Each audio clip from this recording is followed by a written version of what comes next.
Hello दोस्तों, क्या आपने कभी सोचा है कि बिजली कैसे बनती है?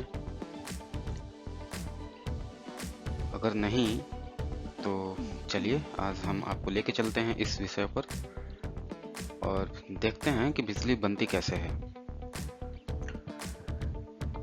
स्वागत है आप सभी का आपके अपने चैनल इन्फो पॉइंट में, जहां हम हर दिन एक या हर हफ्ते कह लीजिए एक ऐसे विषय को लेके आते हैं जिस विषय पर आपको जानकारी होनी चाहिए। तो आते हैं अपने टॉपिक पे कि बिजली बनती कैसे है। थर्मल पावर प्लांट जो होते हैं हमारे संसार को रोशन करने के लिए कोयला जलाते हैं। तो आप सभी जानते हैं कि कोयले से बिजली बनती है, ठीक है। लेकिन इसमें छिपा हुआ एक खतरा भी है, और वो खतरा क्या है ये आपको बताने की ज़रूरत नहीं है। शायद आप सभी इस को जानते होंगे, लेकिन हम देखेंगे कि क्या है वो खतरा। ब्रीफ में ही सही, लेकिन आज जानते हैं कि क्या है वो खतरा। तो सबसे पहला ही बात जो है, हम क्या देखेंगे कि प्रॉब्लम क्या है। मतलब कि बिजली हमारे लिए एक प्रॉब्लम हो गई। मान लो कि इलेक्ट्रिसिटी रहनी ही चाहिए, आज बेसिक नीड है हमारी। फिर जो हिडन थ्रेट है, जो बिजली बनती है हमारे थर्मल पावर प्लांट से, उसमें ऐसी क्या चीज़ें हैं या उससे क्या हो सकता है, ठीक है। द कंसिक्वेंसेस, अब इसके परिणाम स्वरूप आने वाले हमारे जीवन में क्या उसके मायने हैं, ये हम समझने की कोशिश करेंगे। और इसके समाधान पर भी ध्यान देंगे हम कि इनके सॉल्यूशंस क्या हैं। और जो पहला स्टेप होगा हमारा, या फिर कह लीजिए कि कैसे हम उसको ओवरकम कर सकते हैं, उस पर भी बात करेंगे। और फिर बात करेंगे केमिकल रिएक्शन पे, जो कि इलेक्ट्रिसिटी प्रोड्यूस करने के दौरान होती है। और फिर जब हम अगर स्टेप्स लेते हैं तो क्या वो क्लीन एयर हम थर्मल पावर प्लांट के रहते हुए इमेजिन कर सकते हैं? यदि हाँ, तो फिर उसको क्लीन एयर को पाने के लिए उसके क्या उपाय हैं, इन पे भी बात करेंगे। और उसके बाय प्रोडक्ट जो कि थर्मल पावर प्लांट जो प्रोड्यूस करती है इलेक्ट्रिसिटी, उसके बाय प्रोडक्ट क्या मिलते हैं हमें। एक तो मेन प्रोडक्ट उसका तो मिला कि हमें बिजली मिली, लेकिन उसके बाय प्रोडक्ट क्या है, उसके साथ और क्या उत्पन्न होता है।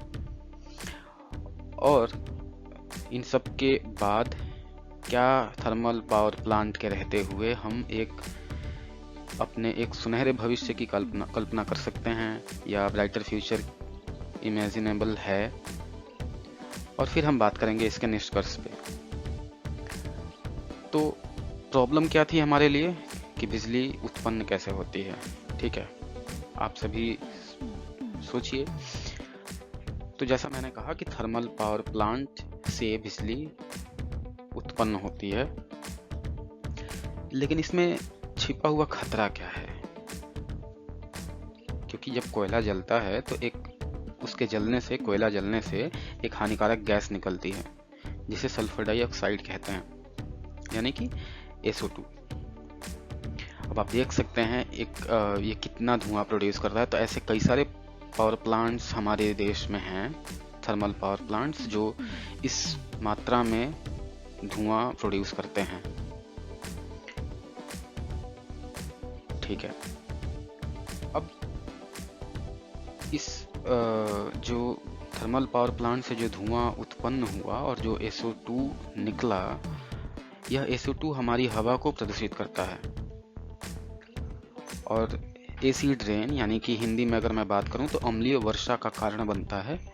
And it causes serious health problems, ठीक है। और हमारे स्वास्थ्य के लिए बहुत ही हानिकारक होता है।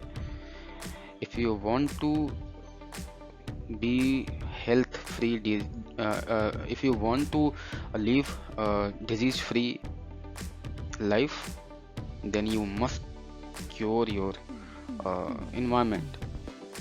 हम इस पे हर दिन कहीं ना कहीं से कुछ ना कुछ आता ही रहता है और इस पे हम सुनते हैं, लेकिन क्या हम सही मायनों में इस पर बात करते हैं और उसको इम्प्लीमेंट करते हैं। खैर ये तो बात की बात है, हम अपने मुद्दे पर वापस आते हैं। और थर्मल पावर प्लांट जलने से क्या हुआ, एक हानिकारक गैस निकला जो कि SO2 है, जिसको हम सल्फर डाइऑक्साइड कहते हैं, जिसकी वजह से एसिड रेन होती है।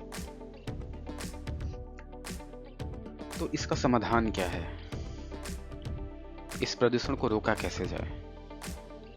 ठीक है, तो हमारे पास एक शानदार तकनीक है इसे रोकने के लिए, जिसे फ्लू गैस यानी कि डीसल्फराइजेशन कहते हैं, यानी कि FGD। ठीक है, आप देख सकते हो FGD यूनिट एक लगी हुई है यहाँ पे इस पिक्चर में यहाँ। तो सोल्यूशन जो है वो फ्लू गैस डीसल्फराइजेशन है, जिसको कि हमें अपने सारे थर्मल पावर प्लांट्स में लगाने ही चाहिए। अगर हम एक क्लीन एयर की एक ऐसे इन्वायरमेंट की कल्पना करते हैं जहां हमारा फ्यूचर ब्राइट हो, तो हमें ये पहला कदम लेना ही चाहिए। अब ये FGD के बारे में बात हो गई, तो द फर्स्ट स्टेप इज कि पावर प्लांट से निकलने वाला गंदा धुआं FGD यूनिट में जाता है। ठीक है, जो हवा के लिए एक विशाल स्क्रबर जैसा होता है।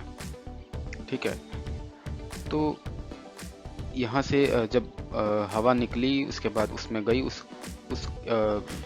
इस FGD में, उससे एंट्री लेने के बाद जब वो पास होती है तो धुआं बहुत ही कम हो जाता है। स्टेप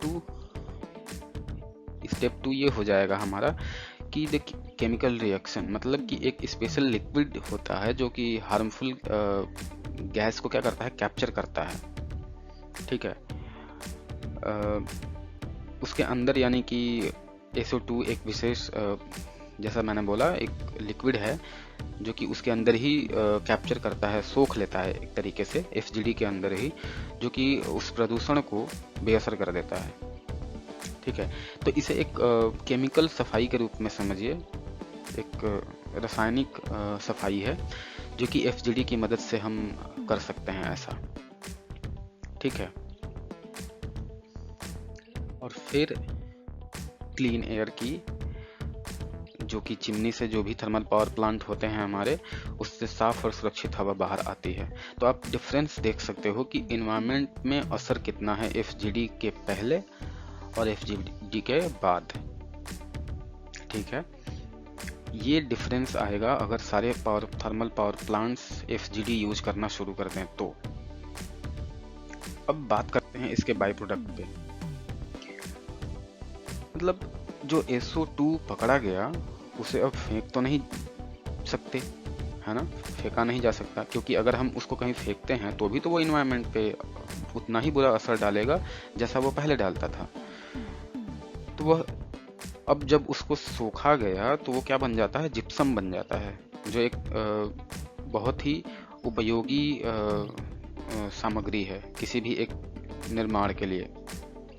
ठीक है, हम बात करेंगे इस पे, अगर आप चाहें तो आप हमें कमेंट सेक्शन में बताएं कि ये जिप्सम क्या है। ठीक है, ये बाय प्रोडक्ट हमें मिलता है। And in this manner we can have both a strong industry and a healthy environment as well. तो FGD जैसी तकनीक के साथ हमारे पास एक मजबूत इंडस्ट्री भी होगी, एक स्ट्रॉन्ग इंडस्ट्री भी होगी और एक स्वस्थ इन्वायरमेंट भी होगा। ठीक है, तो ये एक मजबूती प्रदान करेगा हमारे सारे ही थर्मल पावर प्लांट्स को।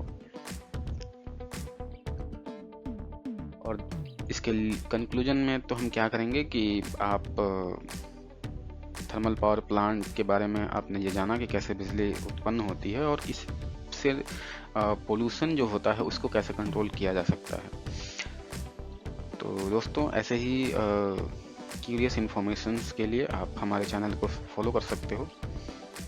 आप हमारे info.998 इंस्टाग्राम हैंडल को भी फॉलो कर सकते हो, जहां हम ढेर सारी पोस्ट करते हैं आप लोगों के लिए एक कुछ रोचक तथ्यों के साथ। तो ठीक है, that's all for today. If you like this video, then please do share and subscribe this channel for more. Thank you.